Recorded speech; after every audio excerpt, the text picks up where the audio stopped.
Electrocast.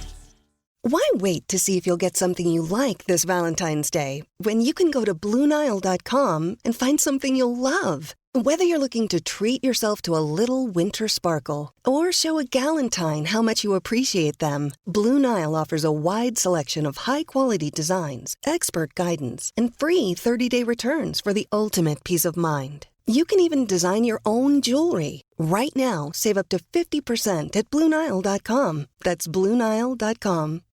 This episode is brought to you by Shopify. Whether you're selling a little or a lot, Shopify helps you do your thing, however you cha-ching. From the launch your online shop stage, all the way to the we just hit 1 million orders stage. No matter what stage you're in, Shopify's there to help you grow.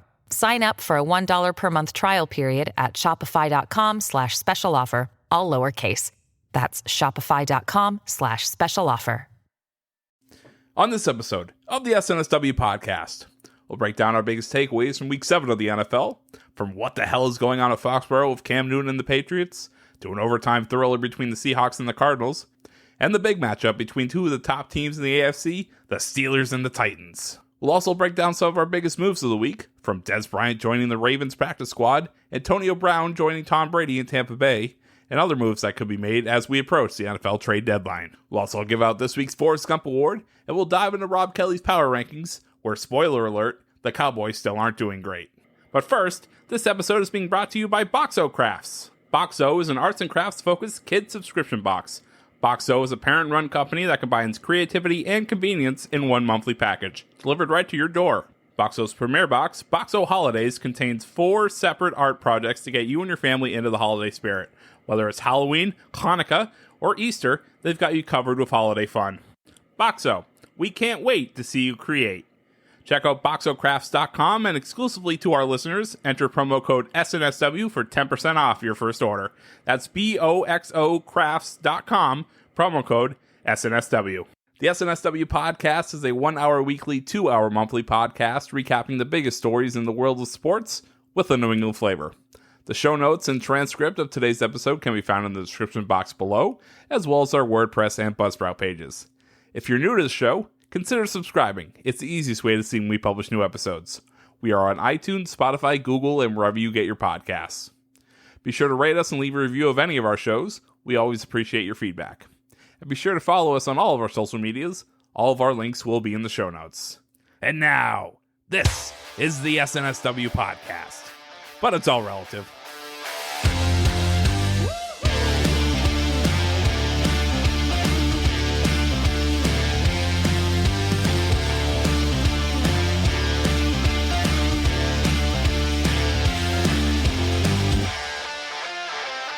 Welcome, everybody, into the SNSW podcast, episode 14. My name is Joe Malkin. I'm joined tonight by Mike Marcangelo and Rayshawn Buchanan, and as always, Craig D'Alessandro. Guys, first of all, when you're listening to this in the future, he'll be 2 days older, but a quick happy birthday to Craig D'Alessandro, who turns 32 today. Craig, happy birthday. Thanks, fellas. Yeah, You got it. Happy birthday, Craig. Thank you. Yeah, happy birthday, big guy. Mike, how are you today? Resemble that remark. Doing well, Joe. I'm really excited about this episode. It's been a while since I've been just a contributor, and I get to be a total dick. So I'm really just looking forward to it. Ray, how are you doing? Yeah, I'm good. I was in the hosting chair last time I was on, and basically I feel like I need to shut up and host, but I'm actually I'm glad to be on too. It's always good to be on with you guys. So let's get into it.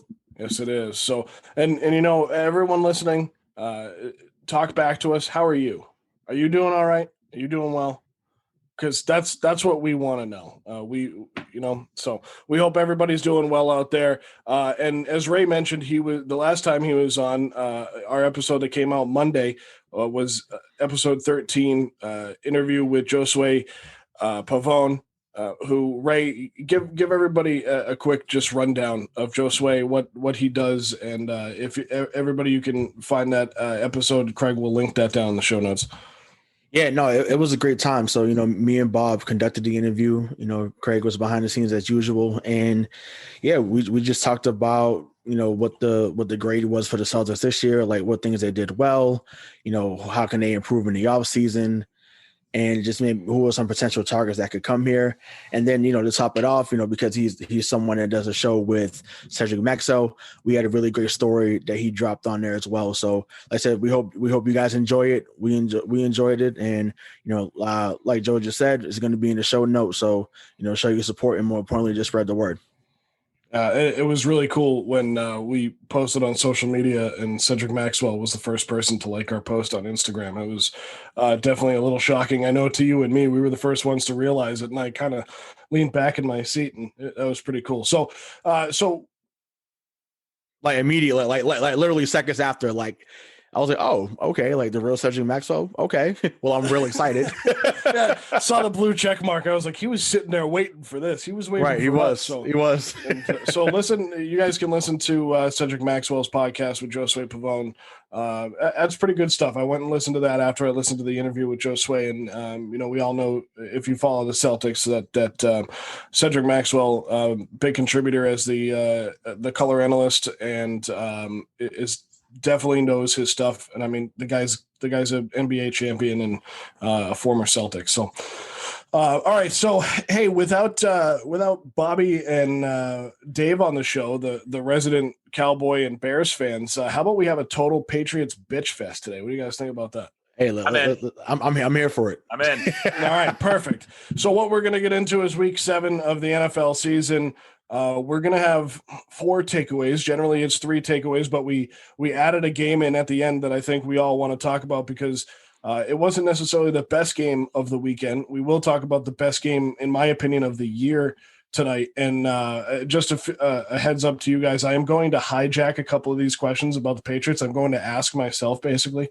But the first game we're going to talk about is that Patriots-Niners game on Sunday afternoon where the Patriots were beaten 75-6. And it was 33? 30, was that it? 33-6. It was terrible. So guys, quickly give me your takeaways from Sunday's game, and then we'll get into the nitty-gritty of it. Ray, what are your takeaways from Sunday? My takeaway is that we suck, which we're trash. And it's pissing me off that people think that we should be grateful because of what's happened before. So yes, DK, I'm coming at you. I'm talking to you when I say that. This is not about what you did in the past. This is always a what have you done for me lately type of world, and more importantly, it's a what have you done for me lately type of game. They are now 2-4, which is the first time they've been 2-4 since 2002. Which we also talked about in the championship hangover. So that's also can be in the show notes. So shout out to Mike for that idea. They suck, and that's my biggest takeaway right now is that we're trash, and that the coaching is garbage, the play is garbage, and I'm glad there's no fans in the stands because they don't deserve to see this trash. I was just to touch on that point. I was talking to my wife after the game, and we were talking about why they didn't play well. What did they do wrong? And I was explaining it to her, and I stopped and I said, I would much rather be in the stands with my dad watching the Patriots with the fans around me, the normal camaraderie, the tailgating and everything else. I said, but if there's a season not to be there, this is it. And I'm not necessarily happy about the circumstances of why we can't be there, but this is definitely that season. So, Mike, what are your thoughts? Well, to paraphrase the great Rick Pitino, like Tom Brady ain't walking through that door, right? I mean, it's clear and it's evident right now that there are so many problems offensively.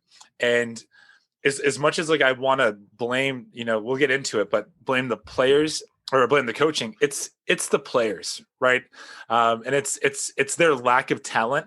I still am an eternal Patriots optimist. I still believe that the AFC East will be the AFC East come December, and the Patriots will somehow figure it out. Now, figuring it out now post Tom Brady, in my opinion, means 9-7, 10-6. It's not the 12-4 and 13-3s. I think they can figure it out. I hope they can figure it out. And Ray, I don't want to start off by correcting you, but I'm going to correct you to start off. In 2002, they were 3-4. They won their first 3 games. So this is worse. They have not been this bad since 2000. Either way, it's trash. But I have to say this because Joe brought it up about him and his dad. Mr. Malkin, Senior Malcolm, if you listen to this, sir, you don't deserve to sit there and watch this, sir. So I'm glad that you're at home resting, having a beer, and just watching it from your home, sir. I'm glad that you're not getting seated tickets to go see this trash, Mr. Malcolm. So listen to this from me, from your other son, from another mother. Don't be hurt about that, sir. Just be happy that you're at home. You're listening to us. You're enjoying us. And just sit back and enjoy the show. Don't worry about watching New England in person because they're garbage. You don't deserve that. You've been a fan for too long to witness this trash. So just enjoy it from home, sir. Right? Can't you see the resemblance? So yeah, right. So now the biggest thing about that is my father has been a season ticket holder since 1981, and I said this on the rewrap for the 2001 Patriots season. That after the game I was like, man, I could get used to this, and he was like, I waited 42 years for this. Don't get used to it. And I think that I hope I'm wrong when I throw this out there, but I think that might be the road we're starting to think about turning on the blinker to go down. No, I know. I just think sorry to cut you off. I just think that this is going to be a return to normalcy. Right. I think everyone that, our generation, but let's say 3 years younger than us, they have never known the Patriots to not be a contender. Right. They've never known mediocrity, and they're about to. I mean, if it's not going to be this year, I promise you it will probably be the next couple of years. And especially once Bill's gone, it will be over.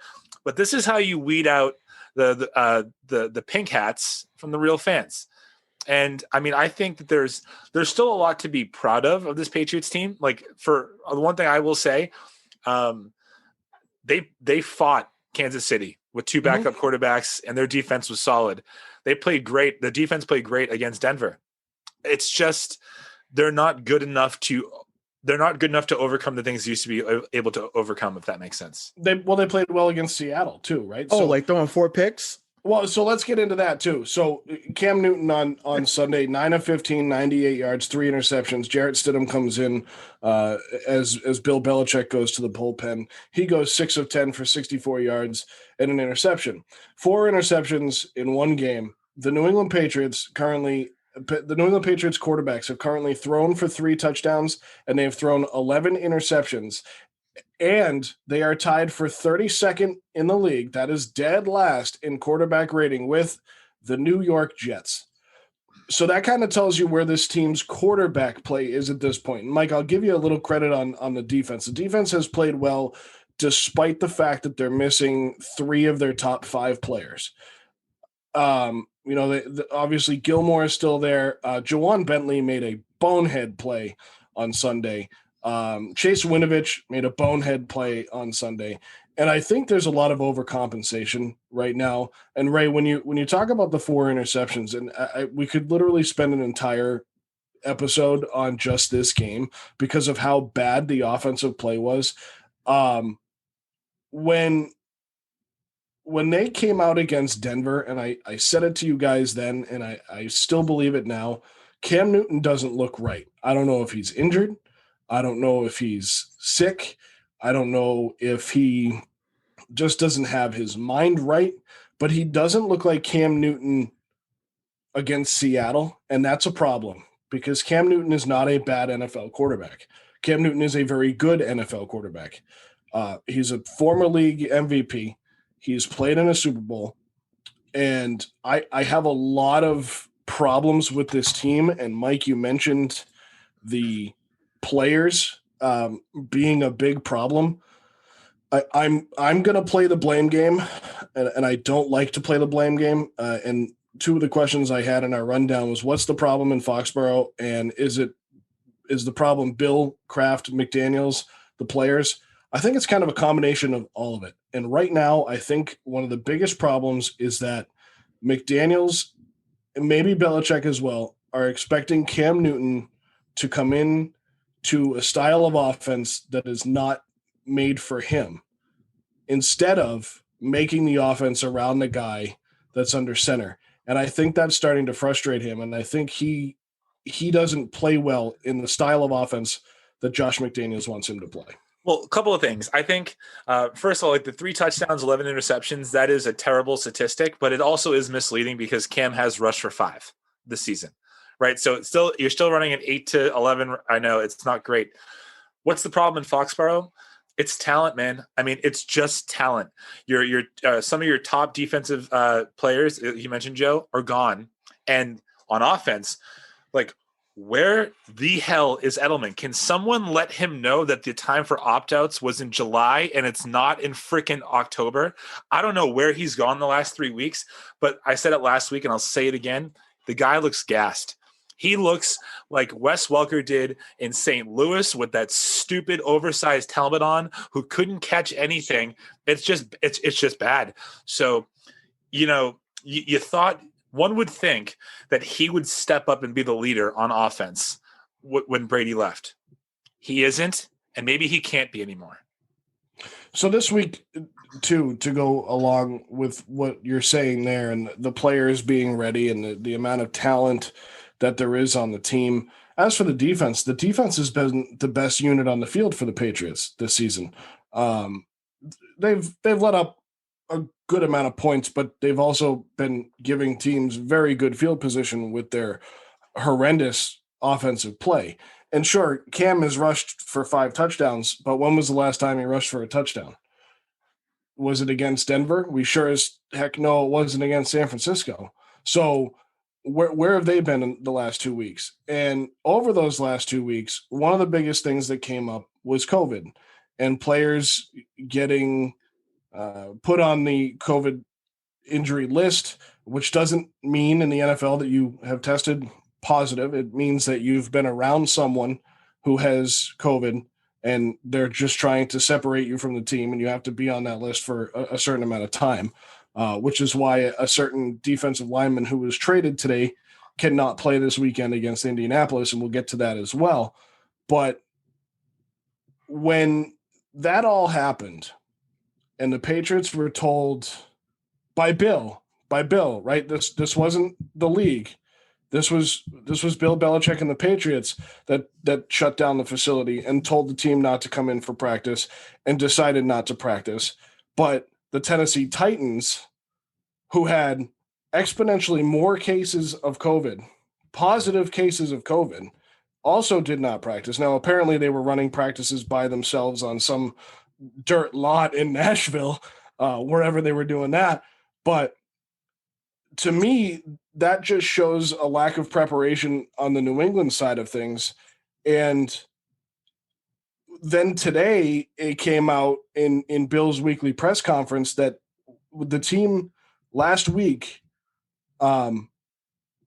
looked better in practice, but without a week of practice, they looked okay against Denver. And with a week of practice, they looked bad against San Francisco. But Tennessee comes out, and sure, they lose to Pittsburgh, but they played great the 2 weeks prior. So what's the real problem? And does it really come down to talent? I think Tennessee is much more talented than this New England team as it is. But what does that really come down to? Is that preparedness, lack of practice? What is the deal there? I mean, it's all of it, man. Like you said, it's a mix of everything. So whether it's the players opting out, the no skill, lack of skill at the wide receiver position, running back position, just everything. Obviously, we talked about the poor quarterback play, and then honestly, the player development, right? Like that ties into the practicing. Like the player development is not what it once was in New England. It's just not. But player development doesn't fall on Tom Brady. No, it doesn't. But that's why I'm getting at Bill. Like Bill is the issue here, right? And we talked about maybe Bill being the reason why they win a few more games, or there'll be 2 or 3 games that they'll win because of him. I'm not seeing that right now. Now that may change as the season goes on, and I think you asked the question on the rundown, like who do you think should start, and at the quarterback position, and honestly, maybe it should be Shane Falco. Maybe Shane Falco should come out there and start. Maybe we need a replacement. Who knows? I don't know. Keanu Reeves is a little bit older than Tom Brady, so I don't know. I guess the old man at QB is doing what they need to do. So maybe Shane Falco needs to come in there and say, all right, guys, we got it. Because right now, a 31-year-old guy can't do nothing. A 25 or 26-year-old guy can't do nothing. And we damn sure know that Brian Hoyer can't do a thing. So it's like I say, it's a multitude of things. I'm pissed off. Joe, you're pissed off. Mike wants to be Mr. Optimistic over here. That's great. But who knows? Maybe because I'm being pessimistic, Mike. Maybe they turn it around, and then I could be happy. But I doubt that. Well, so I do have just one point, and then I have a little bit of a conspiracy theory. So just follow me here. I think that what this year is showing us is that the lack of a preseason, the lack of a training camp, and the lack of practices is too much for Bill to overcoach his poor general manager decisions or lack thereof. Number one. Number two, what if Cam is not asymptomatic? It behooves of the NFL players to announce that they are asymptomatic COVID test, positive test results, because then the protocol is a little different. What if he's actually struggling to breathe? What if he's more tired? What if not just him, other players too? I think that you could see after this year's over that players come out and say, "Yep, you know what? I just said I was asymptomatic so they can get back on the field." Because if you look at how he looks now compared to how he looked in, let's say, Seattle, he looks awful. Yeah. He looks gassed. Joe, you and I were talking about this last night. Like you said, he can't make the throws. What happened in 3 weeks? Because he could make them 3 weeks ago. Yeah, in fact, 3 weeks ago, I was saying, his throws almost looked better than Brady, especially at the mid to deep range, right? So he's able to throw this bullet, and now all of a sudden he can't. See, that was my thought as well. And if that's the case, then we have a whole different topic to talk about with the Patriots and the NFL as a whole when it comes to possibly, player safety. You think that they're finally No, player safety, medical issues, lawsuits. It does come down to that. But and I'm usually the one on this side that, without showing my full hand, that is kind of like, hey, we do have to live our lives and work our jobs and make a paycheck and provide for our families and do the things that we need to do. But if we're getting to the point where the league is making these guys play, or they're incentivizing these guys to get on the field even when they're not healthy, we're at the point now, based on the knowledge that we have, and we're not turning this into the medical hour with Joe, Mike, and Ray, but we're at the point where Cam Newton should be, I don't want to say rid of, but should be, quote unquote, over COVID. But now we're talking about lasting effects. So maybe that's what it is, Mike. Maybe he was asymptomatic, and maybe there are still those lasting effects, because we saw that with who's the pitcher for the Red Sox? Eduardo Rodriguez, who had it and basically said the same thing, that he was feeling great, asymptomatic, and then they found swelling of his heart, and he had to sit out the entire season. So are we looking at a similar situation? We may never know. Well, so I don't. So I'm not for the NFL or the owners, or I also believe that they don't give a rat's furry ass about player safety or their health. But I don't think that they're telling people to say that they are asymptomatic. What I do think is they probably put protocols in place that benefits you from testing positive and being asymptomatic, as opposed to saying that you are exhibiting symptoms. I could be wrong. I've been wrong before. I promise I will be wrong again. But if you just look at his performance, the things that he was able to do a month ago, right before Kansas City, he can't do right now. And if that is because he's still experiencing symptoms, it's lasting effect, and the fact that he went 3 weeks without practicing or doing anything football related, then that makes sense. Because when you look at it, there were a couple times, in garbage time in the third quarter, which, by the way, for a Patriots fan, that usually we're on the offensive side of that. Yeah. But like he did fire bullets across the field, but then he missed in cuts and hitch routes. So, I don't know, Ray, if you think I'm totally fucking crazy, but there's something that doesn't make sense about the progression or lack thereof of Cam over the last couple of weeks. To that last point, yes, I do think you're crazy. But two, I don't know. With Cam, listen, honestly, at this moment, it better be that it's having a lingering effect, because if he's come back and he's healthy and you're performing like that, then we got a problem. We just do. So obviously, we don't want anyone to contract that virus, but if that is something where it's still having a lingering effect, then of course, for his safety, it's better for him to sit out. It just is. Like, I'm not looking for you to risk your health just for a win of the New England Patriots. Like, if you're coming out here throwing 9 of 15 for 98 yards, whatever, and then you throwing 3 picks, that's not helping us win anyway. So why not sit on the sideline? Well, doesn't it? But in a contract year, doesn't it make sense that he would be willing to put himself out there? Yeah, but if you're playing like that, it's like Joe said, you're not getting any money. You're not getting that type of money. And remember, Richard Sherman out there, we've never seen a former MVP sign for a deal like that. Well, I mean, how many former MVPs are playing like this? You know what I'm saying? Like, and like Richard Sherman, I love you, dog, but it's like come on, like there's not too many former MVPs that are playing like that. And like I said, a former MVP relieved a former MVP, and that former MVP is in that same division he was in, and he's tearing their ass up in the NFC and the whole NFL, tearing their ass up on a regular basis. 18 touchdowns, 4 picks, ball game. As my brother, ball game. It's ridiculous. What doesn't make sense to me about this theory we have about Cam is that it's not just Cam that looks bad. Mike, you mentioned Edelman. I think a lot of the defensive players have looked like they're lagging behind. Chase Winovich, as I mentioned, made a bad decision. Juwan Bentley making some bad decisions on Sunday, and they look uninspired. So everything we just talked about, let's take it and throw it out the window and say, forget about that for a second. This team looks uninspired. And Mike, you talked about Julian Edelman, who right now statistically is the best quarterback on the New England Patriots roster.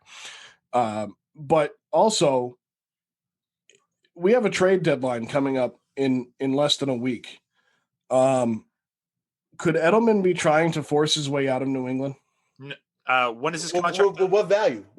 Yeah, when's his contract? That's not the question I'm asking. That you're not going to get value for him. You're going to get less than a bag of balls. You might get a conditional 7th for him at this point. His contract is up at the end of this year, right?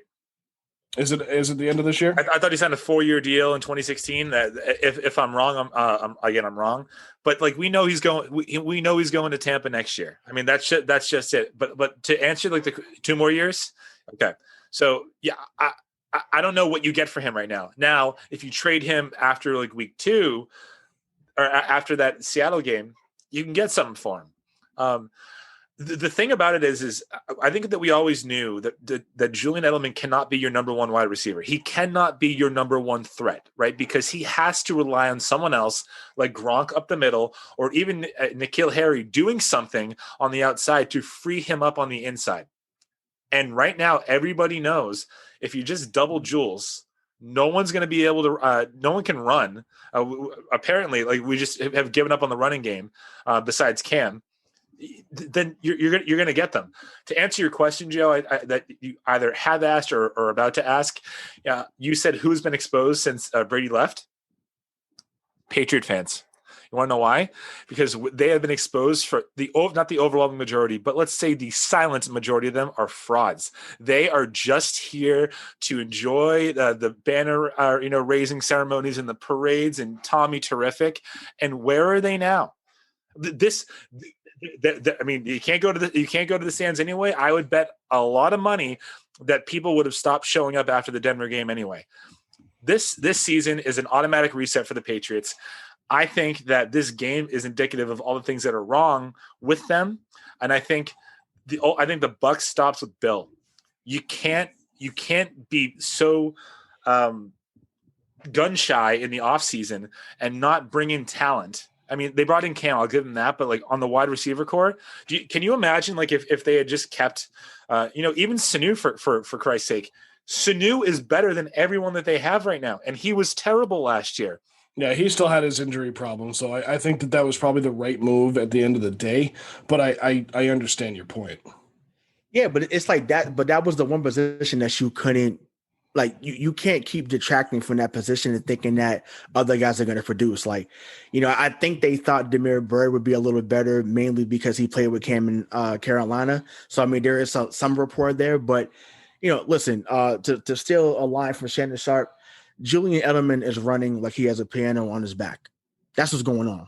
That's just what's happening. He has a piano on his back, and he looks his age now. He just does. It showed in Seattle. It showed in Seattle when he had that big game, 8 catches, 179.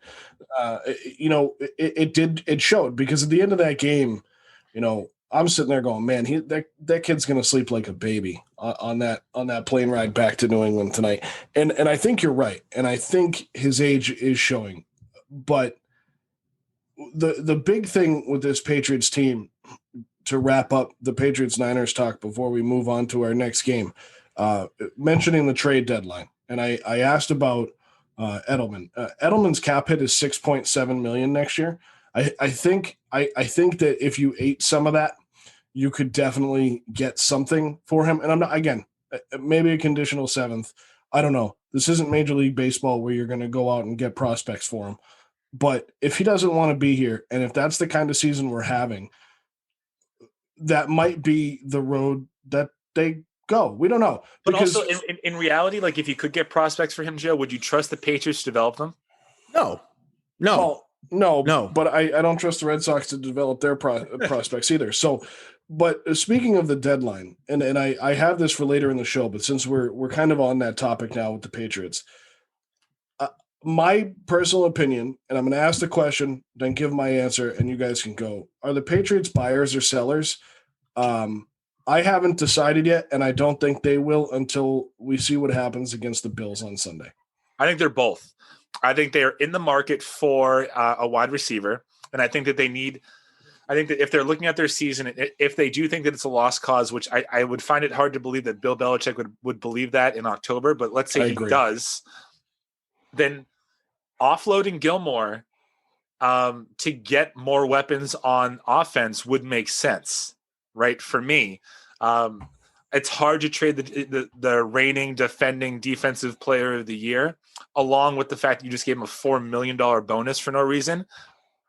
But if you need to do that in order to get a couple of good wide receivers, or at least just a serviceable wide receiver, then you do it. I just have a strong feeling that Bill's not going to do anything monumental, because he thinks, like I think, that the AFC East will still collapse.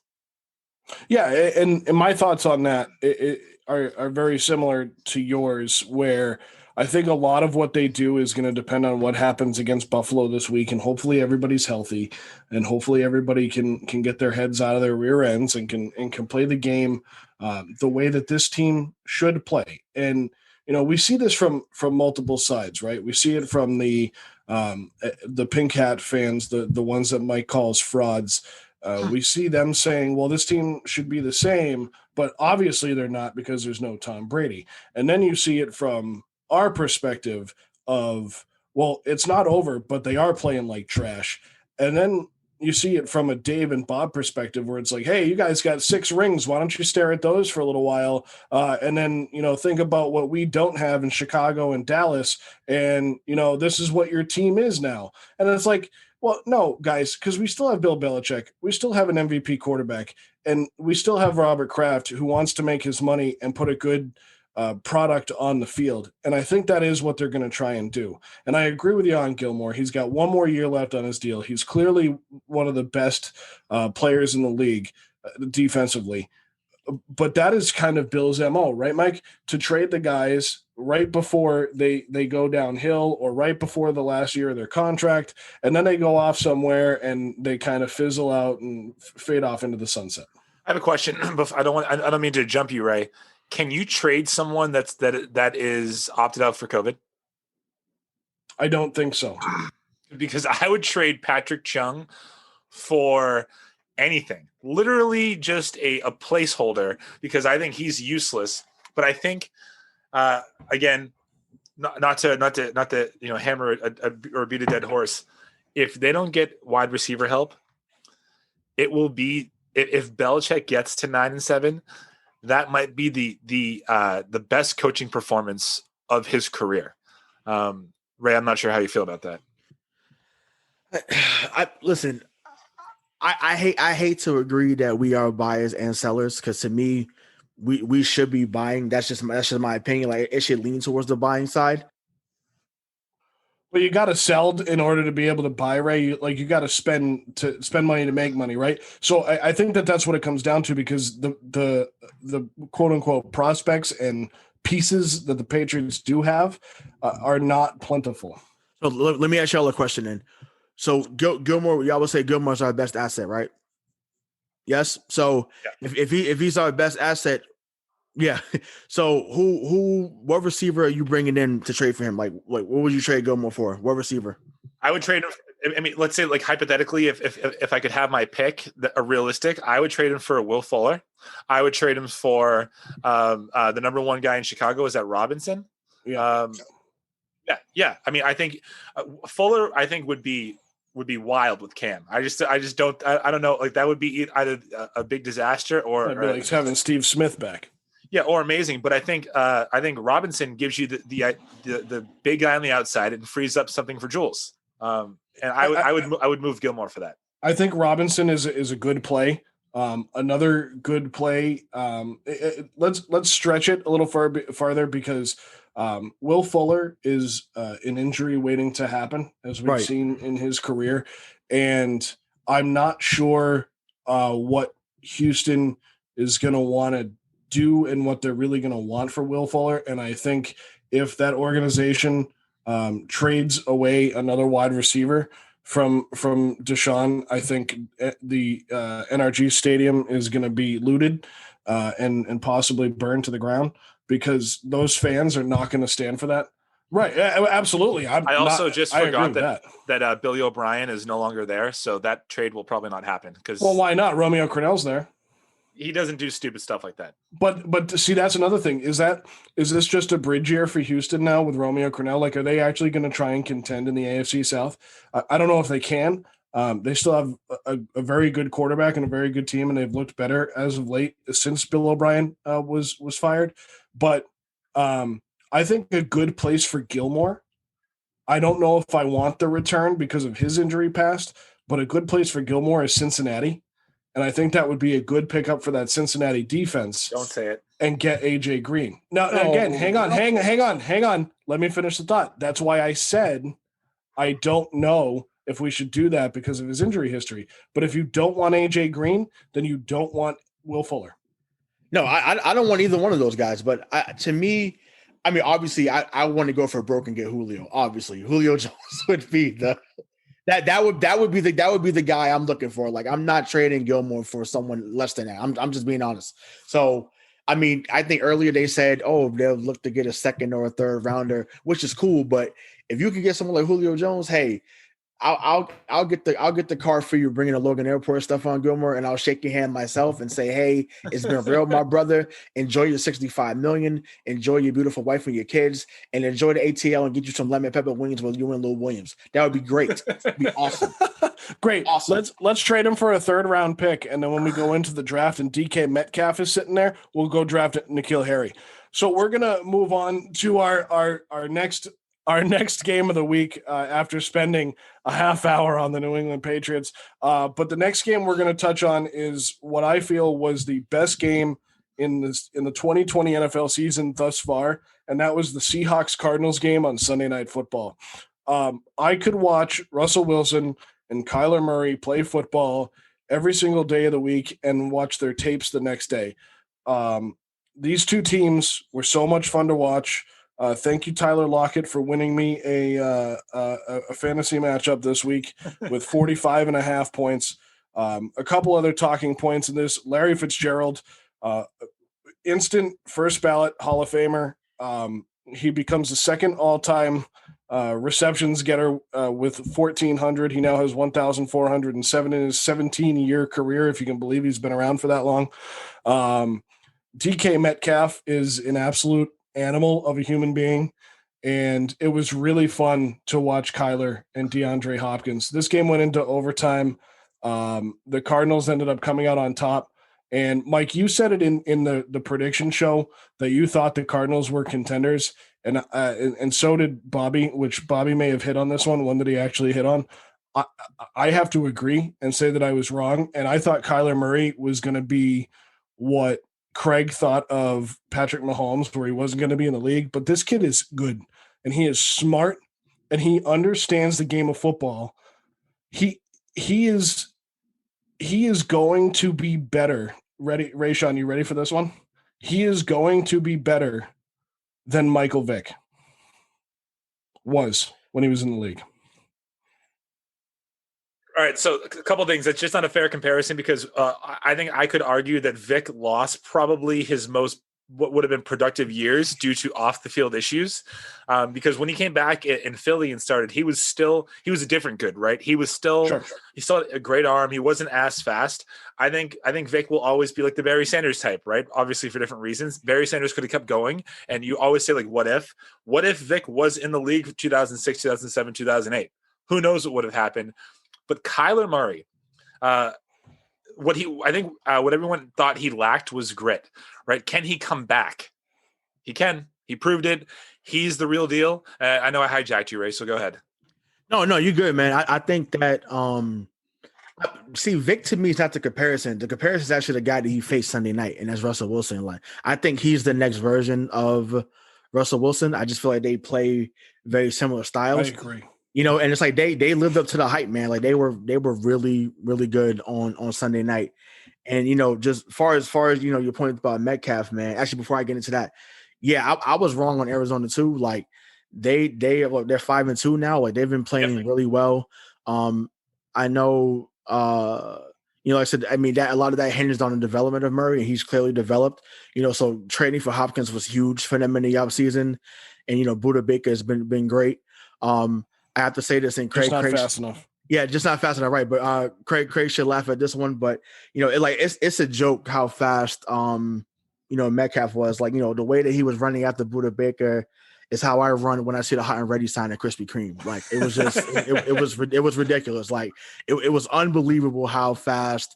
Like I mean, and as a Patriots fan, I was in awe, but it was like, no, I've seen this before, y'all, because unfortunately, in a playoff loss back in 2005 to Jake the Snake Plumber, shout out to Jake, but Bennett Watson runs down 99.5 yards to catch Champ Bailey and get a touchback. So, which is still one of the best plays I've ever seen, even though it wasn't a loss. So, I say that to say this was still more impressive than that. it was crazy. Like he was just out of there. Yeah, but like you said, the awareness he had was just it was incredible. To turn and burn, he saw like Buda Baker barely had possession of that ball, and you saw DK Metcalf basically say, not on my watch. I'm going to catch you, and he did, and that was. That's an incredible play. I mean, that is right up there with the Ben Watson play. It's right up there with Adam Vinatieri running down Herschel. Was that Herschel Walker? Yes. Yeah. Running down Herschel Walker back in the 90s. Where did he go in the vault, Joe? I forgot about that play. Yeah. I was there for that play. Great play. Crazy. So, it was just incredible. And I think, Mike, one of the things I mean about the Kyler being better than Vic was, and I still think could have been. I think one thing that Kyler Murray has that I did not give him enough credit for, and I know he'll never listen to this, but I will apologize to him. Kyler, I'm sorry. One thing he has that I don't think Vic did have was the ability to read and break down a defense and run down his progressions. And you saw that. And the thing about him is his feet are weapons, but they're not his first weapon. And he understands that. And I love that about him because, Ray, you're absolutely right. And I didn't think about it that way.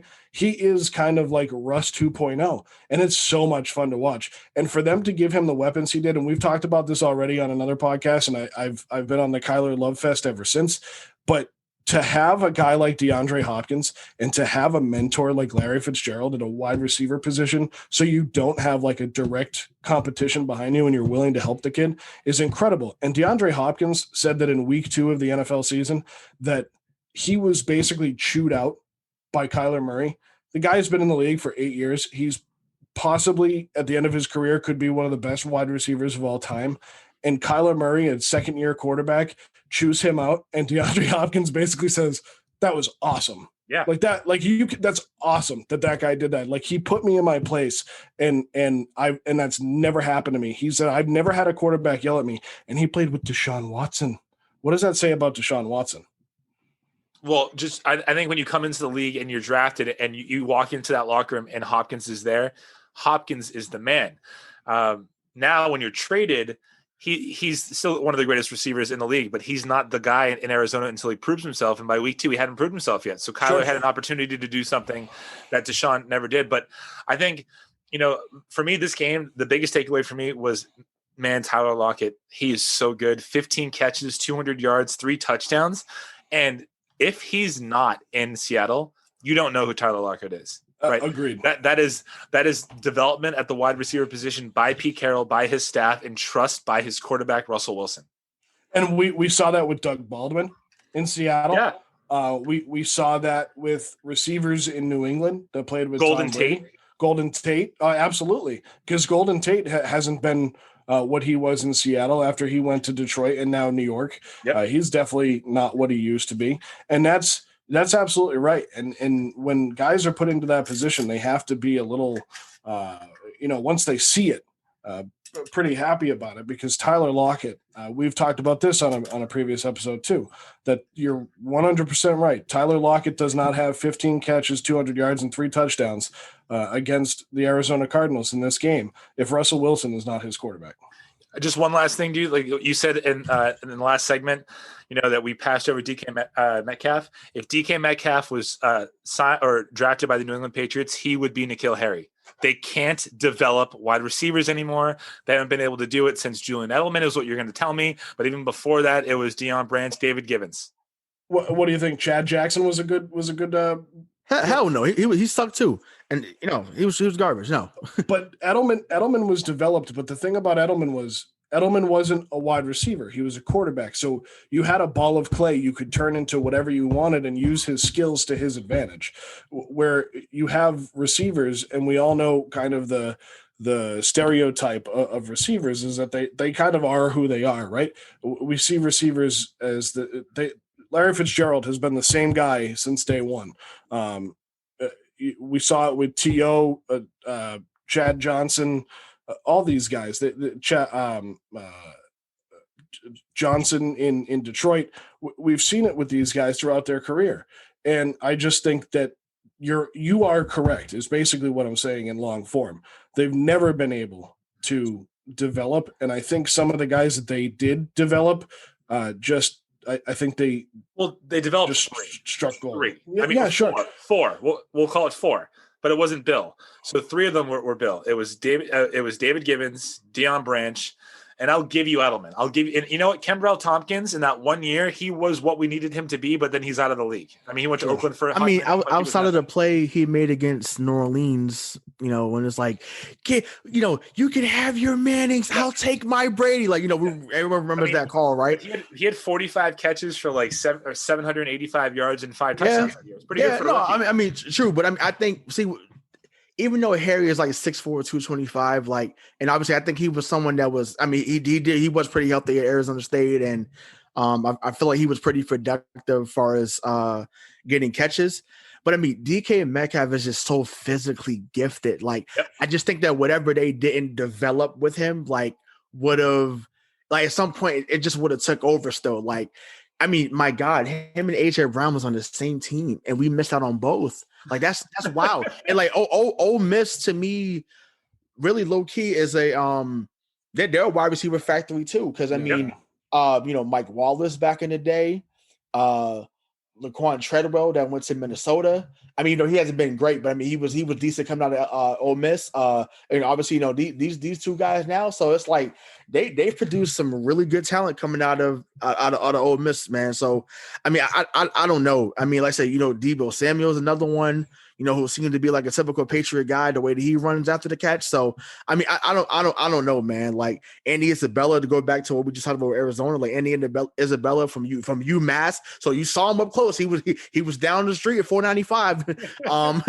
You couldn't win and go pick him up, but you were like, oh well, we don't even know. You do need a player like that. Like that was, Amherst is a long way from Foxborough. Okay, that's Western Mass. That's beyond Worcester. Nobody goes out there. Hey man, he just picked a guy from Lenore Rhyme. Don't give me that.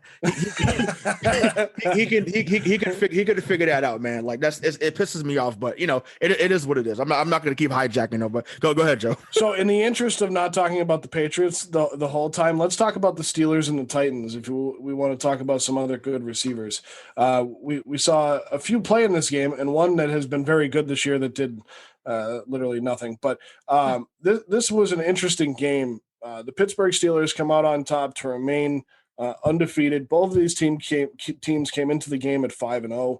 The Pittsburgh Steelers had a 24-7 lead at halftime, and the Tennessee Titans come out in the second half and outscore the Steelers 17-3. Still lose by 3, and our old buddy and Rayshon, this fired Rayshon up the moment it happened. Stephen Gostkowski, it was like being in a dream, Ray, and then like getting jolted awake because I got your message and I was like, well, he's fired up. Stephen Gostkowski misses the game-tying field goal and to send the game to overtime, and the Steelers win to go 6-0. The look on Ben Roethlisberger's face when he missed that kick, because I think even he was like, all right, we're going to overtime. Like, this is Stephen Gostkowski, because he, for a very long time, he came out of Memphis in 2006. He's been a very good, one of the best kickers in the league, and he missed this one. What did you guys take away from this game, and what do you think of these two teams? Well, I mean, never forget that some people like myself were getting bashed for saying that we wanted Gostkowski gone. I mean, we had the last 2 or 3 years that he was here, he kept missing routine kicks. And, and give credit to Mike. Mike said on, I think, a few episodes back, he's a Tuukka Rask of kickers. He's going to make difficult kicks from 45 yards, 50 yards, but then a routine kick of 27 or from like 32, it's wide right. And, like his name is Scott Norwood. It's awful. It's sad. So I'm glad that he's doing it for somebody else now and not us. It did ruin to me what would have been a really good comeback. But I can't say I'm surprised that he missed it, because that's what he's been doing recently. And, Bill got a lot of flack for letting him go last year. And it's just like, Bill saw that he sucked. Fans like myself saw that he was no longer good. So what was the problem? And now we're seeing that. Now, yes, one loss doesn't change the outlook of what I think about Tennessee. They're a decent team. And I think we're going to get into in a few seconds about Derrick Henry, but he was the bigger takeaway for me than Gostkowski missing that field goal, because Pittsburgh neutralized him, and that might be a formula going forward to stop the Tennessee team. So real quick, Ray, I just want to let you know that your Scott Norwood drop there probably lost us any fan we had in and around the Buffalo or Western New York area. So, So I think this game, I think it's definitely a tale of two halves, right? I think in the first half you saw how dominant Pittsburgh can be when they want to be. Like if they when they're on, man, they're on. I mean, Juju 9 for 85, Deontay Johnson 9 for 80, Big Ben 32-49. But what I will say is that if this was the Miami Ryan Tannehill and he was down 27-7 or 24-7 at halftime, his stat line does not look like 18 of 30 for 220 yards and two touchdowns. It looks something that's because he had terrible head coaches in Miami. Yeah, but it would look something like, like 22 of 50 for 300 yards, 2 touchdowns, and 4 picks. He's playing better. He's fundamentally changed how he plays the position. I think that's because he has really good targets, really good coaching, and he has Derrick Henry. So for me, I think you just saw the class of the AFC. These are the two teams. I think on any given day, if they play their best, they are better than Baltimore. I think that they're better than Kansas City. I think I do not see. I mean, let me ask you a question right now, Ray. I know you're getting all. Yeah, please ask me. I'm ready, sir. Go ahead. Do you think if Pittsburgh plays like they do in the first half for a full game, that Kansas City on their best day can beat them? Absolutely, because Mahomes, you got to understand, like, even though Big Ben's been doing this since 2004, and obviously that first run they had really was more of the defense, not him. We've already seen in his few years that when Mahomes is on, there's nobody touching them. Like they were down 24-0 to Houston last year in the playoffs, and I personally thought it was over. They was getting ran out the building, and they went on like a 50-10. No, but still, I mean, the fact they was on a professional NFL team, as you always say, Joe, that they're professionals, they get paid. They was up 24. They were down 24 points, and they went on a 40-10 run.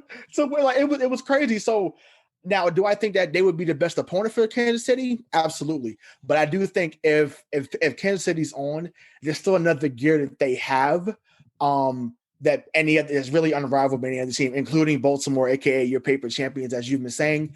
I just think that, but I think Pittsburgh is a tier below them, still even being 6-0. But I can understand why you chose them. Pause for a second. I mean, not really pause, but what is the definition of a paper champion to you, Rayshawn? Is it winning a lot of games but not a championship? Is that it? Because that's what the Ravens did. Well, that's what the Steelers are right now. To turn right, that but around. I didn't think. I mean, if that's the case, there's 31 paper champions every year, so to speak. But I see what you mean. But how many playoff games did Baltimore win last year? Oh, none. They haven't won any since Lamar Jackson's been there. None. So until they do, they are paper champions. champions. No, I'm sorry. No, I'm sorry. They did. No, they lost to San Diego too. I'm sorry, my bad. Sure did. He's 0-2. So right. Just to throw something out there about Baltimore while we're on the AFC North, I don't think Baltimore is as good as everyone thinks they are this year. I think not that we rated them too high, Rayshawn. I think we rated them pretty well.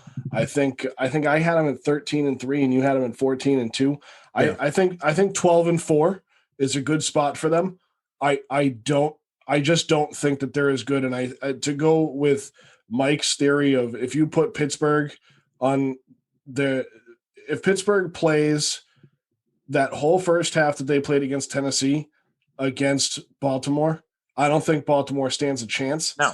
And I think against Baltimore though. He said no, right. But so going back to that, if they do that against Kansas City, that game is a shootout and it comes down to the final possession. And that is a very high scoring game. I think Pittsburgh's defense is better than Kansas City's. I think they're faster and I think they're stronger. That doesn't mean that Kansas City's defense isn't good. I think Kansas City's defense is a very good complement to their offense, and they keep the time of possession where it needs to be in order for the offense to do the work that they need to do. I think that one unit allows the other to stay off the field long enough to catch their breath and get their legs back before having to go back out. I just, Mike, can't say that game would go to Pittsburgh automatically because of where Ray went with that. Both of those teams have so many offensive weapons, and both of those teams have so many big name guys on defense that know how to play the game so well. That game would be in the 30s, and it comes down to the final possession. And you're talking about two pretty good kickers, because I think Chris Boswell has figured out his issues from last season, and Harrison Butker is a top 5 kicker in the league. And I think that it might be where it comes down to between those two teams. So my takeaways real quick on Tennessee, because I can see we were going to lose a little steam there. Tennessee, Pittsburgh. I thought Ben Roethlisberger, though he threw 3 picks, that is kind of a Ben Roethlisberger day, right? That's always been a Ben Roethlisberger day. James Conner, Ray, to go to what you said about Derrick Henry and how they neutralized him. I thought James Conner looked slightly neutralized as well. I know he had the 3 catches for 29 yards as well. I just think that both of these teams were firing on all cylinders on Sunday, and it was so much fun to watch these two quarterbacks play. And Mike, you mentioned Ryan Tannehill. I mean, 18 of 30, 220 and 2 touchdowns. That's really all that guy needs to do, right? Now, but I think for me, like what you would see beforehand, right, is he would try to be the reason that they win a game. Not anymore. He knows he can do it, but he's not going to throw 52 passes that 4 will get picked and lose a game for you. So I think that you saw the progression of Ryan Tannehill in this game. He refused to be the reason that you lost. And I think if you're a Titans fan, this is a loss. There's not many of them throughout the course of the year for any team. This is a loss that you can rally around. Absolutely. 100%. And I thought that loss to Seattle was going to be the loss that the Patriots could rally around, but we all know what happened there. So the fourth and final game we're going to touch on this week, I'm going to say what game it is, and then Mike, go ahead, because I know you want to talk about this one. I think we all do at this point, but that fourth game is the Lions and Falcons. And Mike, you have some words. Okay, so just remember all the shit that I took for picking the Lions to win the NFC North, right? And my final record for them was 9-7. So you know what? They might not win the NFC North. I still think they're going to, but they are going to get within that 2-win threshold of 9-7. You want to know something else? 25 of 36 for 340 yards and a touchdown. That's Matt Stafford. He was nails in this game, and he is the reason. Obviously, like, he's the reason that they're either going to win a lot of games or that they're going to lose a lot of games. But the fact of the matter is, we are now in week 7/8 of the NFL season. COVID times. The Detroit Lions are better than the New England Patriots. Well, I told you so. The Lions have a quarterback that is playing well. First of all, Matt Stafford. This is what Matt Stafford always could be, right? He was always that. He always fluctuated between a top 15 quarterback and a bottom 15 quarterback. It all depended on the season. I've always thought Matt Stafford was great. He's got a heck of an arm. He plays the game pretty well, but this year there's a difference because he's got a good rookie running back in DeAndre Swift. He has a very good veteran in Adrian Peterson in the backfield. When he got Kenny Golladay back 2 weeks ago, that's when this turned around. He needed that Kenny Golladay because Marvin Jones is nothing without Kenny Golladay. And I think Marvin Jones is a very good wide receiver. But having Kenny Golladay back, Danny Amendola, who looked like an NFL wide receiver on Sunday, and TJ Hawkinson is slowly becoming a top 10 tight end in the NFL. 5 catches, 59 yards, and the only receiving touchdown on the day. Mike, I have to agree with you, disagree with you, and agree with you that you were right about the Lions. They can win the North, but won't. And I think that 9-7 is very realistic for this team. It is absolutely pathetic that Detroit has made Mike look good this season. Like, it's amazing to me they're 3-3 at this point. Just like I did not think they would be relevant still this late in the season, but they are. They've won 2 in a row, so it is what it is. Matt Stafford, that's been my guy though. Like, I actually wanted him to be the replacement here for Tom Brady. Absolutely. So I wish that we could have found a way to get him actually in a deal. I'd have been perfectly fine with that. But that didn't happen. Excuse me. So it is what it is. However, they're not winning this damn division. Like, let's not get ahead of ourselves. Only 2 games out. That's fine, but Aaron Rodgers is still that guy. And yes, they face Houston on Sunday, but when him and Devontae Adams are playing the way they're playing, him getting 13 receptions, 196 and 2 touchdowns, there's nothing you're doing against Green Bay. And just as bad as he looked the week before, he looked just as good this Sunday. So, Aaron Rodgers is still the cream of the crop in that division, and there's nothing else to really talk about that in that regard. But yes, we can give Mike credit for them winning 2 games in a row and being 3-3 and, being relevant and just remember, so quote unquote better than New England right now. So they're 1-3, and I'm hearing shit from everyone on this show. Patricia's going to be the first one fired. They're going to be a bad team. How stupid of a pick! Suck on that. Hey, well, I mean, he still should be let go. Well, he should, but we can't necessarily go that far yet, Mike, because they're 3-3. They're 2 games out. I know Dave wanted to throw his thoughts in on the Bears at this point of the show, but the Bears, I'll say it for them. The Bears are a soft 5-2 right now. And the way that they played last night, and Nick Foles really just kind of dropped the ball, no pun intended. I think that second place in this division for the Lions is realistic because the Vikings are puking all over their shoes. Called that. Ray is absolutely right about the Packers. If those two guys are on and they're seeing eye to eye, which they did on Sunday, that team is dangerous. And they didn't have Aaron Jones on Sunday, and that's how well the Packers played. So I really do think the Packers are going to win the division, but Mike, I think you're going to still get the point for being within 2 wins of 9. Because just to satisfy you guys and our listening audience, I was wrong about the Packers. I was wrong about Aaron Rodgers. He's still the guy. I was wrong. We get it. It happens. So someone else that's been wrong is still an NFL coach.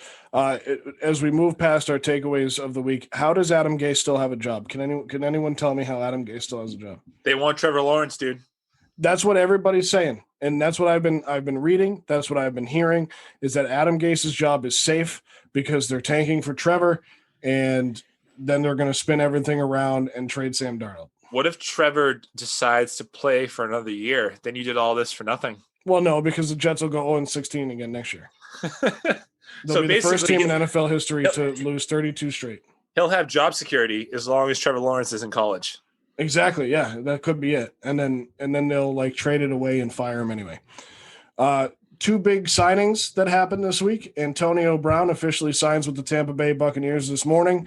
He on Tuesday morning. You're listening to this on Thursday. He signs with Tampa, and Dez Bryant signs to the Ravens practice squad. First question, is Antonio Brown going to be a legitimate factor for Tampa Bay?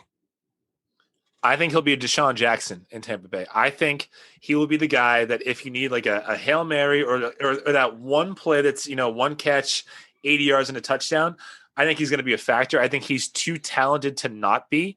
I hope for the sake of our viewing pleasure that he has figured his stuff out on the outside and can play football for the rest of his career, because that man, when he wants to be, is a top 5 NFL receiver. Some would say he's the best when he's at his best. And I just think, just think about that, man. He is like their 4th option in Tampa Bay. Antonio Brown is your security policy, insurance policy, as Coach Arians would say. Not a bad place to be. That's if Chris Godwin and Mike Evans can stay on the field. They can. They'll be fine, because Winston's not going to be there to hang them out to dry over the middle to take a beating. So they're going to be their health has exponentially increased because they have a competent quarterback throwing them the ball. 43-year-old Tom Brady broke Chris Godwin's finger last week. That's why he's out. It's all that cacao ice cream. Rayshawn, I'm going to direct this one to you. 31-year-old former Cowboy, 3-time Pro Bowler Dez Bryant signs with the Ravens. Does the Ravens practice squad? Does he get called up to the big club by season's end? Well, before I touch on that, I want to add about the AB thing. I think AB is going to be phenomenal in Tampa Bay. There's no way he becomes the 4th option. Just want to put that out there. If he's on, he's in the words of an old school Triple H line, he is that damn good. There's no way that he doesn't become the number 1 option, unless Gronk some way somehow finds his legs, which that is happening. So take that, Mr. Malkin. But I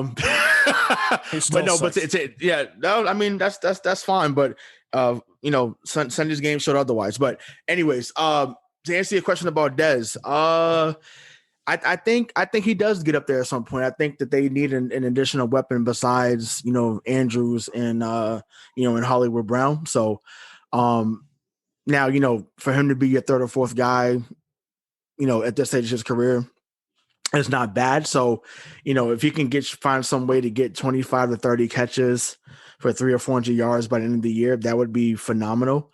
Or maybe even going into the playoffs, because they're obviously going to make the playoffs. So I like the signing. It's amazing to me that he was just sitting out there, and the team up down the street couldn't find a way to make that happen, even on the can't just bring everybody. Even on the No, honestly, at this point, Joe, yes, bring everybody in. Hell, if I lost 150 pounds, bring me in so I could do something too, because it doesn't make sense. Let's get back to that, though, because we always talk about this, and I know fans of every team in every sport does this. They always say, bring that guy in, bring anybody in, bring somebody in, go find somebody. What we have learned through the last 20 years, and I think what we learned this summer without really knowing it, and we're getting back to the Patriots again, we've seen guys come in here and decide they don't want to be here. Reggie Wayne came in here and retired. Like, he was like, no, I'm done. I'm gone. I'm out of here. They've lost their incentive to sign free agents, because it's like having the devil and the angel on Kraft's shoulder, and the devil is Bill Belichick and the angel was Tom Brady. People wanted to come play for Tom Brady, but when guys left, they always said, well, it was Bill's system and the way he ran it. And that's nothing again. And I'm not saying that Bill is the devil because he's bad. He's the best coach of all time, but I don't think he has that leverage anymore to get guys to come here and play. So when you say go get anybody, well, you're going to have to go down there and play, because it doesn't sound like anybody wants to come up here and put pen on paper. Yeah, but Dez is not in that position to say that he's not going to play for. Like, you know what I'm saying? Like, for him to be coming off the injury that he came off of, and literally nobody was looking at him. So your premise is not wrong, but in this situation, like, I just don't think that he, like I said, we think about it. He wasn't where Reggie Wayne was coming into here. He wasn't what Torrey Holt was coming into here. Even, Demaryius Thomas last year got a shot. Even so, if Demaryius Thomas got a shot, how the hell does Dez Bryant not get a shot? Well, are you talking about nobody looking at Dez pre or post New Orleans? Because I think that's I forgot about that. No one was there to look at him, but that's where he was signed. That's where he got the injury. Was in practice with New Orleans. Right. And I'm like, that has slipped my mind. But I mean, even before that too, like, there wasn't really people still, they weren't knocking down his door. And my thing is, so it's just like my thing is, once again, practice squad. I'm not saying sign up to a 4-year deal for $56 million and $37 guaranteed. You're not telling me he can't get $525,000 to be on a practice squad. And if he shows some promise in practice, because everybody on your team sucks, that he can't find a way to get 4 or 5 targets in the game. Really? Like that doesn't make sense to me. Especially at this point when your receiving core is straight garbage. And I'm sorry to the listeners. I know this is not the New England Patriots podcast, but I'm sorry. It still got me fired up. I'm still hot about that. You still have to find a way to get talent in here. Even if it's someone that's not going to stay, you just evaluate it. It's okay. 1 week or 2 weeks of him being here in a practice squad wasn't going to kill you, Bill Belichick. Get your head out your ass. But Dez is in the position to, because everybody has that choice to not sign that dotted line. So if maybe he was contacted by New England, maybe they did, because we didn't hear about him possibly signing with the Ravens practice squad until like 2 days ago. So maybe the Ravens were a target back in August. I mean, they had taken a look at him back in August. I mean, that's how far back this goes. So what that tells me is that they identified that they probably have a weakness at wide receiver. They didn't like what they saw of him. 7 weeks in, they realized that they still need help, and they went and got him. Who does that sound like? What do you know? What do you know? Imagine that. Imagine having that mindset of, wow, we're still not good enough. Maybe we should ask somebody else. Imagine having that mindset. Imagine that working. So maybe the New England Patriots are taking a play out of the Boston Red Sox playbook. They're throwing the season. They're not going to sign Cam Newton back. They will be sellers by Tuesday. They're going to trade for Jimmy Garoppolo next year and rebuild. Or maybe Bill thinks he's still a good enough coach to overcome his ineptitudes as a general manager. Right, and that's my problem. And right now he's not. But to your point, Joe, if that happens, if we get number 10 back, I'm here for that, honestly. But so I'd be here for that. If there's one thing Jimmy Garoppolo is better than Tom Brady at, it's looks. So we're gonna move away. Porn star Jimmy, baby. That's right. We're going to move away from the NFL in a traditional sense. And now it is time for one of our favorite games to play on this show. It is the Forrest Gump Award. Craig, cue the music. The Forrest Gump Award. Beloved American hero Forrest Gump is the namesake for our weekly award show given to one lucky or unlucky member of the sports community. Forrest Gump, a seemingly dumb guy doing smart things, surrounded by seemingly smart people doing dumb things. So, who is this week's dumbest smart guy or smartest dumb guy in the wide world of sports? Your host will decide based on the contributors' nominees. And away we go!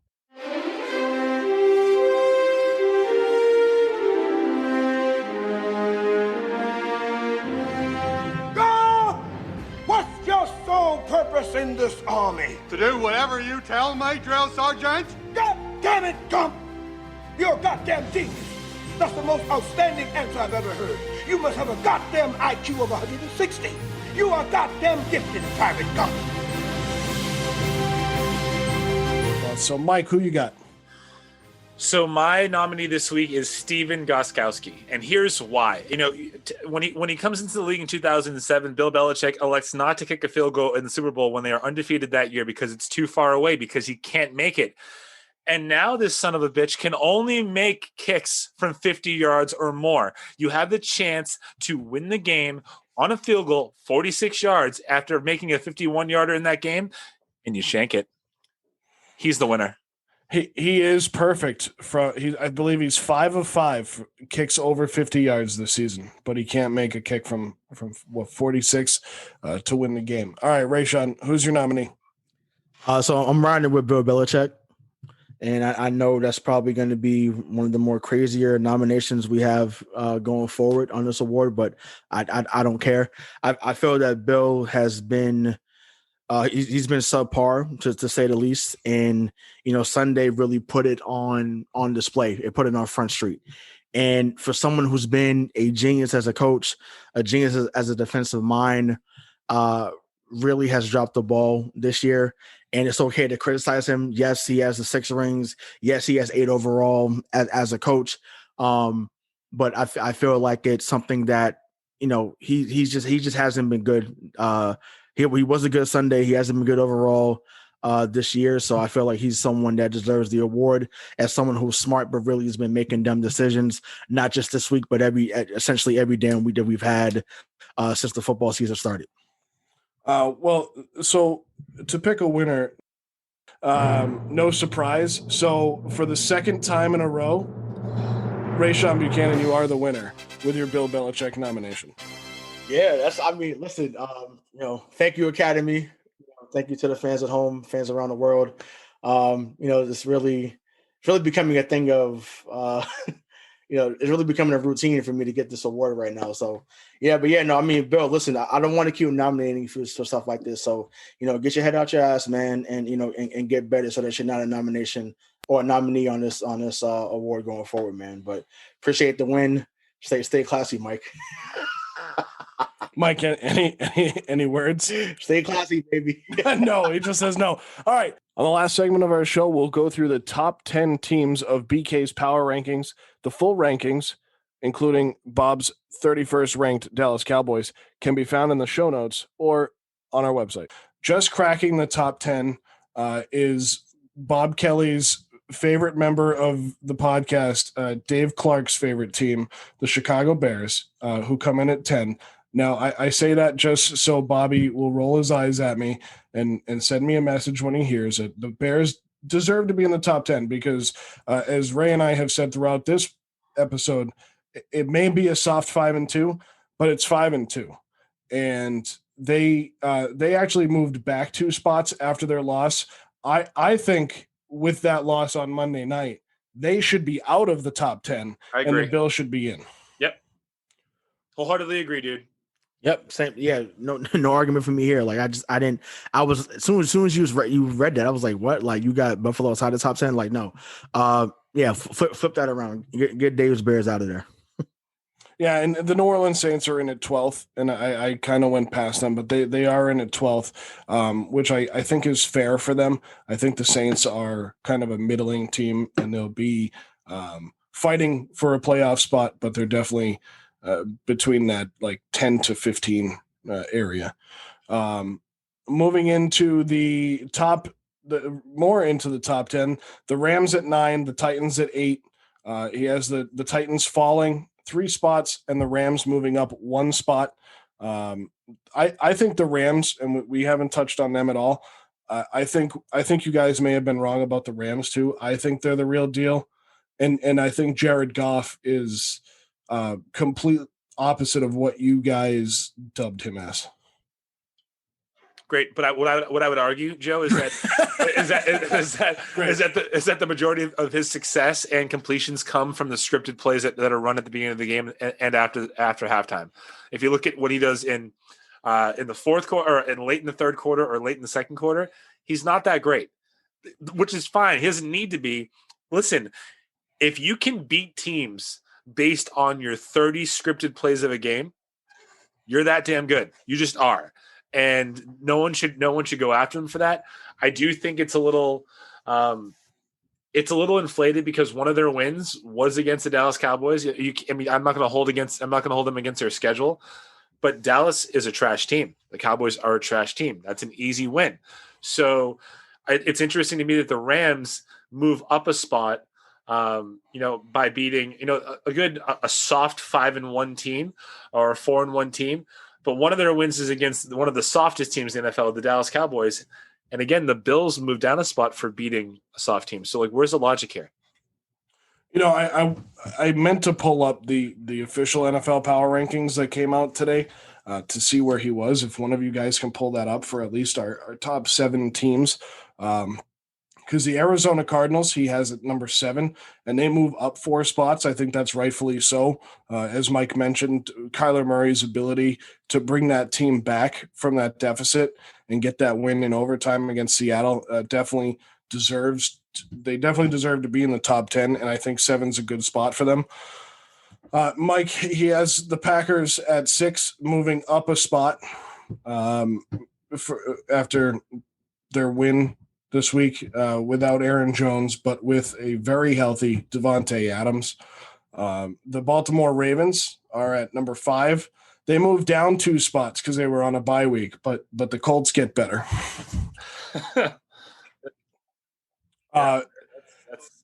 In the 4th spot, but see, Craig, you're absolutely right. The spelling errors, but you missed one. He spelled Tampa Bay wrong. It's not spelled with an O. It's spelled with an A. The municipality of Tampa is spelled Tampa. Tom, I understand it. It's silly and it's ridiculous. And Tom Brady is a gimmick artist. He's a con artist, and his concussion water doesn't work. I wouldn't know. You know what? But I can say these things now because he's not here. You guys always know that I was so consistent with that yes, he's in a Patriots uniform. Love him. Love the guy. He brought me some of the best sports memories of my entire life. Mm-hmm. The guy is one of the best quarterbacks that's ever played the game, but he very quickly and I hate the term sellout because I believe that if you have the opportunity to better yourself, then go ahead and be a sellout. And that's what he's done. He's bettered himself on and off the field, but the guy he's a gimmick artist. That's his MO off the field. That's just the way it goes. If he plays till 45 like this, his gimmick works for him, dude. Exactly. Sure. Absolutely. If in the NFL, you can extend your career to what a normal NHL or MLB career is for a player of that caliber, absolutely do everything you have to do. The guy is an amazing athlete, and he knows exactly what he's doing most of the time. And he's going to make mistakes because he is human, but good for him that his gimmick works, but don't buy his concussion water. In 3rd, we have the Seattle Seahawks, who moved down a spot. I think it's fair that Bobby moved them down a spot. I mean, they did lose, and the teams in the 1-2 spot, I think are interchangeable. But I think the Seahawks loss to the Cardinals is indicative of putting them in the 3 spot. My question, I guess, not to jump you here, like for the next two, how do you have an undefeated team in the NFL and not have them ranked as number one? I think it's possible. I don't agree with his 1-2, but I do think the power rankings can be that way. I mean, I'm starting to think that Bobby works for the same committee that ranks the top 25 best Division I college football teams, because they always screw that up too. But I agree with you. I think that the official NFL power rankings that came out from everywhere has the Steelers at number 1 and the Chiefs at number 2. Bobby has Steelers at number 1, Chiefs at number 2. Yeah. And Bobby has the Chiefs at 1, Steelers at 2. Yeah, I mean, I think with him, if I can speak for him, because I'm pretty sure he wrote this on the in his description of why he had him at number 1. It's just basically they're the king of the hill till someone knocks them off, right? And yes, they lost against the Vegas Raiders. That was a hell of a game. Derek Carr was straight money that game, but they overall they still are the best team. In my opinion, and I mean, clearly Bob feels the same way, but the 1-2, no matter how you put it, is still the right thing. The Chiefs and Steelers are the two best teams in football. Like, that's not to be debated at this point. So whether you have him 1, whether you have him 2, he got the top 2 right. Whoever is making these rankings, they got the top 2 right. So it should be exciting, down the stretch, but those teams will be at the top of the AFC, if not the NFL. Going into the end of the year. Any final thoughts on Rob's ridiculous rankings?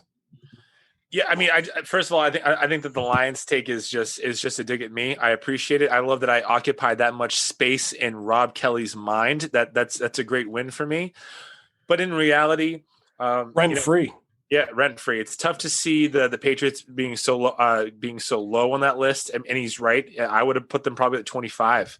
Right. I think that I think Bill keeps you out of anywhere higher than 25.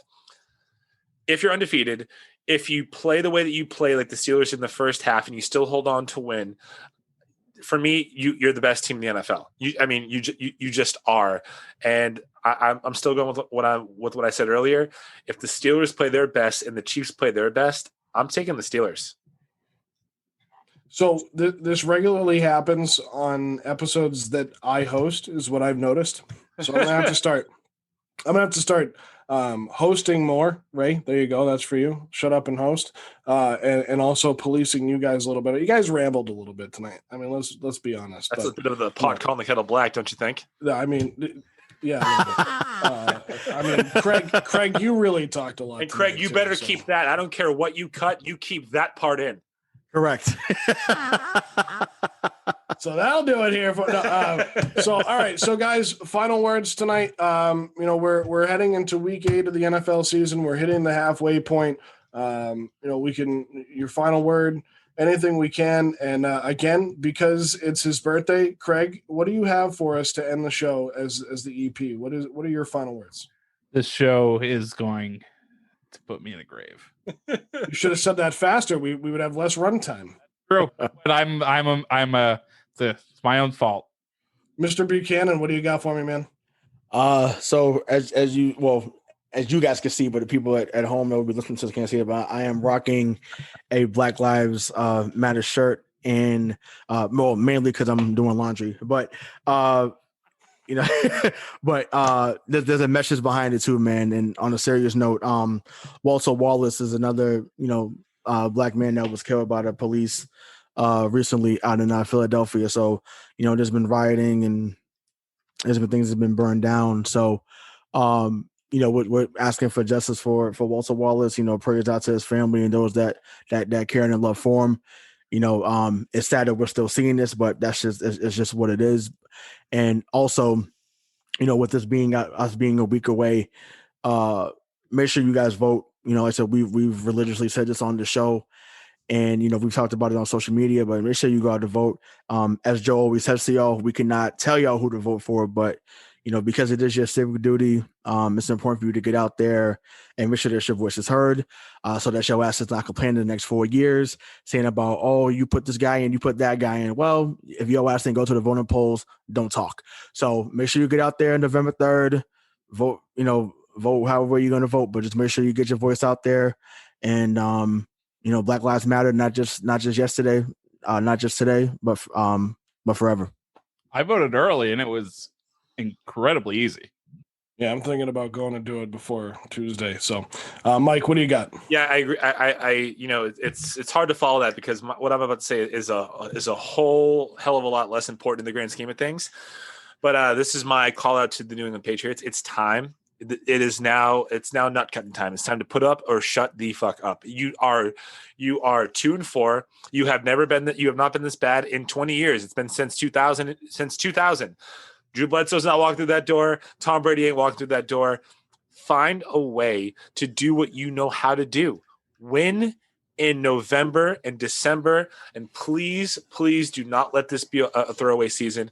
We don't deserve that, and quite frankly, Bill doesn't deserve that right now either. The coach Bill, GM Bill, absolutely deserves it. So I know we're going to put Craig into an early grave here. And I'm going to echo Mike's sentiments first and say, if you can't figure it out with Cam, put Julian Edelman back there.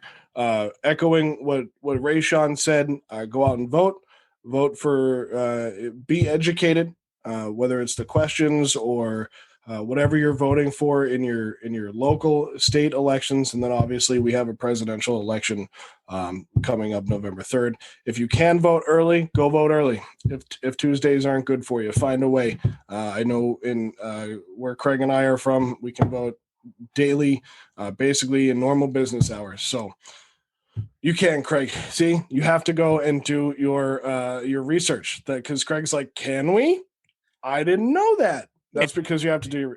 And I vote daily. That feels like that's kind of a federal crime. No, not vote daily. You can go on any day because they're open daily. Good grief, man. Although this year in our particular community, we normally have a lot of different polling sites, but they've all consolidated into one this year. Yeah, which is also becoming pretty typical in a lot of places, unless you're in certain places and then they're just trying to close all the polling places. Correct. So on to my final point, this has kind of been my new thing. If you're not doing well, talk to somebody. That's why I said at the beginning of the show, is everybody else okay? So after listening to us yammer for almost 2 hours, are you okay? Because I am, because I love talking to these guys. But seriously, get out, worry about number one first.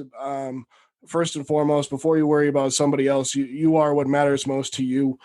So make sure you talk to somebody. If you're not okay, go out and vote. Happy birthday, Craig. This one has been fun. Glad we could all get together and do this tonight. So for Rayshawn Buchanan, Mike Marcangelo, REP Craig D'Alessandro, I am your host, Joe Malkin. Thank you for joining us on episode 14 of the SNSW podcast. We'll talk to you next week.